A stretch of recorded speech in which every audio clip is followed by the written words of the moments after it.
Hi, welcome back. I'm glad you're here. In the earlier videos, we talked about why listening mistakes happen and how the test is designed to create traps. In this video, we'll focus on a different kind of problem, one that many students experience but rarely recognize. It's called writing panic. This is when the simple act of writing at the wrong time silently undermines your listening, even if your English is perfect. Let's begin.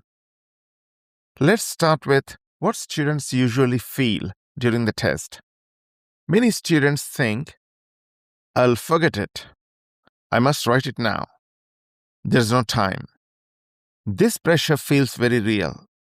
But here is what's actually happening. The moment you start writing, your attention shifts away from the audio.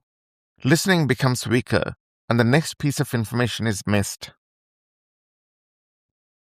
Here is the core problem. You have one brain, but the test asks you to manage three things at the same time: listening, reading, and writing. In this video, we are focusing on what happens when writing takes over.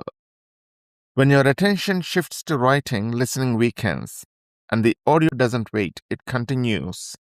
The test is designed to take advantage of this limitation.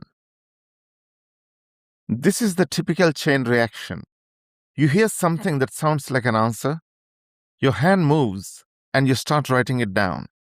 While you are writing, the speaker continues. Your attention shifts to the page, not the audio.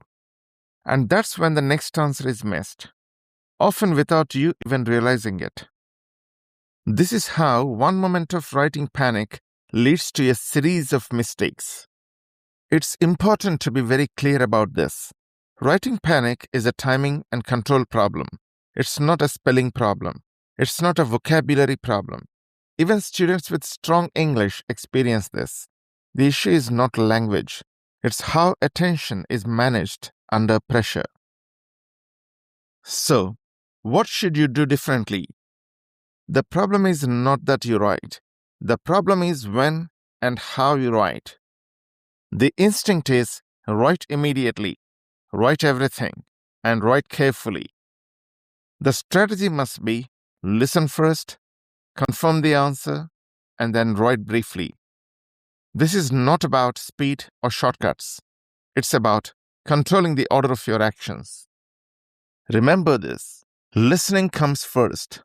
Writing comes second. If writing interrupts listening, you lose more than you gain. This one shift alone can prevent many listening mistakes. Writing panic is the first control problem students need to fix. Once control improves, we can focus on accuracy. In the next video, we'll explore another aspect of the listening test. Thank you for watching. Please like it, share it with others, and subscribe to the channel. I'll see you in the next video.